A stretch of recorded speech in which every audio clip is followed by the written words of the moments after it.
Let's build a super fast and simple automation that will send emails on autopilot. Let's get into it. You will have a Google Sheet that will contain some emails of your either clients or prospects you wanna, for example, target, whatever it is, some Google Sheet with people. You will want to send automatic emails to them on autopilot whenever a new row is added. Let's say you have a business, right, a website, and every time someone signs up, it will save here into some of your Google Sheet. It doesn't have to be only Google Sheet, but just to make it simple. And you want every time they, for example, put their email somewhere, you will send them an email saying, hey, what's up? I noticed you visit our web. We have a sale right now.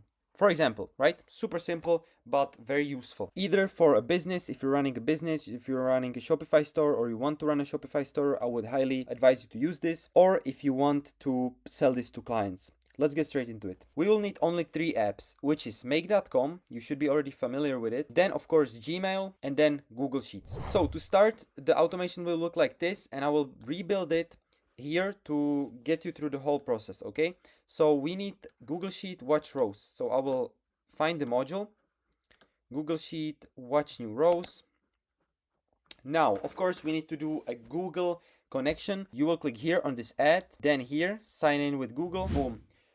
You have your connection. So now Make is connected to your Google account. You will probably have to click like select all, so permissions to access Gmail, access Google Drive, and access Google Sheets, I think some. So Make can send requests to those platforms. Okay, so we have to redo it a little bit. So I'm going to delete this variable and I'm going to paste email because most of the time you have the same email copy, or you would have to pre-mate all of your emails. That's just BS. So we can do it like this, and now we see the variable here. So how do you do a variable? It's really simple. You do these 2 brackets, some text, and then these 2 brackets, boom, and you have a variable. It's black because we haven't got this variable anywhere here. Why? Because I haven't run the scenario again. Yes, we made the change here, but the scenario wasn't run. So let me just right click, run this module only, and now we should actually see if we go here, if we hit run once, we will get the same result.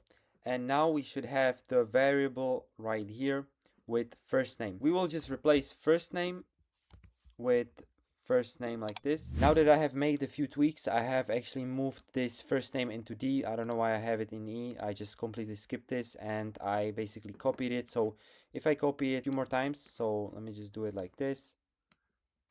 Boom, I copied it. And now if we actually run the scenario with this formation, which we have the first name right here. So firstly, it was the name Mark, I believe. Now if I check, okay, it's sent, I see it on my phone. If we refresh this, we should have 2 new emails. Yep, help. And now we have, hi Mark, I hope you're doing well, blah, blah, blah, blah, blah, blah, blah, boom. So this is the full process of how to automate your emails. This is good for B2B businesses. If you already have a business or a Shopify store, whatever. Sorry, every time a person submits their email, you can send them a personalized email, which is pretty nice. Or if you're trying to sell this automation to businesses for maybe even my monthly payment. So I hope you enjoyed this. And actually, I have a big announcement.